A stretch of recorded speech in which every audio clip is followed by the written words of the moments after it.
क्या आपने कभी सोचा है कि पक्षी खुद से आत्महत्या कर सकते हैं? हर साल एक ही जगह, एक ही समय और एक ही मौसम में सैकड़ों पक्षी उड़ते उड़ते जमीन पर गिर जाते हैं, घरों से टकरा जाते हैं और मर जाते हैं।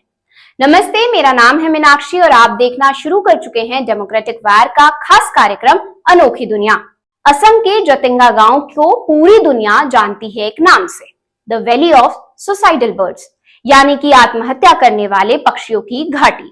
जतिंगा भारत के नॉर्थ ईस्ट स्टेट असम के डीमा हसाओ जिले में एक छोटा सा पहाड़ी गांव है। यहाँ की आबादी सिर्फ कुछ हजार है, लेकिन ये गांव दुनिया भर के साइंटिस्ट, एनवायरमेंटलिस्ट और रहस्य प्रेमियों के लिए एक रहस्यमयी प्रयोगशाला बन चुका है। हर साल सितंबर से नवंबर के बीच, खासकर अंधेरी और धुंध भरी रातों में, यहाँ के आसमान में उड़ रहे पक्षी अचानक अजीब व्यवहार करने लगते हैं। वो रोशनी की तरफ आकर्षित होकर घरों, खंभों और पेड़ों से टकरा जाते हैं और अपनी जान गंवा बैठते हैं।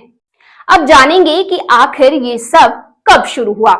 इस रहस्यमयी घटना की पहली रिपोर्ट 1905 में सामने आई थी। लोकल ट्राइब्स पहले इस घटना को भूत प्रेत और बुरी शक्तियों का असर मानते थे। उनका मानना था कि ये आत्माएं पक्षियों को अपना बलि बनाती हैं। धीरे धीरे ये घटना वैज्ञानिकों की नजर में आने लगी और फिर इस पर शुरू हुई रिसर्च। ये बात और भी चौंकाने वाली है कि इन मरने वाले पक्षियों में सिर्फ स्थानीय पक्षी ही नहीं, बल्कि प्रवासी माइग्रेटरी पक्षी भी शामिल होते हैं। पर्पल मुरहेन, टाइगर बीटन, पीटा, ब्लैक डोगरो, किंगफिशर जैसी बर्ड्स भी इनमें शामिल है। कुल मिलाकर 44 से अधिक प्रजातियों के पक्षियों की मृत्यु की घटनाएं दर्ज की गई हैं। चलिए अब जानते हैं कि साइंस इस पर क्या कहती है। जूलॉजिकल सर्वे ऑफ इंडिया और कई स्वतंत्र पक्षी वैज्ञानिकों ने इस पर रिसर्च की है।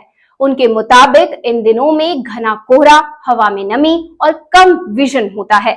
पक्षी जब पहाड़ियों से नीचे की तरफ उड़ते हैं तो वो नीचे जलती रोशनी की तरफ आकर्षित हो जाते हैं। धुंध और तेज हवाओं की वजह से उनका नेविगेशन सिस्टम गड़बड़ा जाता है और वो दीवारों, पेड़ों और खंभों से टकरा जाते हैं। इस प्रक्रिया को कहते हैं disoriented flight due to light pollution, यानी रोशनी के कारण पक्षियों की दिशा भ्रमित होना। जतिंगा के आदिवासी समुदाय पहले इस घटना से बहुत डरते थे। वो इसे श्राप मानते थे और यहाँ रात में बाहर निकलने से काफी डरते भी थे। कुछ कथाओं में बताया गया है कि पहाड़ों में कोई अदृश्य शक्ति है जो इन पक्षियों को खींचती है। कुछ तो ये भी मानते हैं कि ये देवी देवताओं का कोप है। हाल के वर्षों में जतिंगा में इस घटना को पर्यटन के रूप में भी देखा जाने लगा है। सरकार ने इस जगह को एक बर्ड वॉचिंग साइट के रूप में विकसित किया है, लेकिन कई पक्षी प्रेमियों का कहना है कि इस प्रक्रिया से पक्षियों की मौत को तमाशा बना दिया गया है और ये जिम्मेदारी से परे है।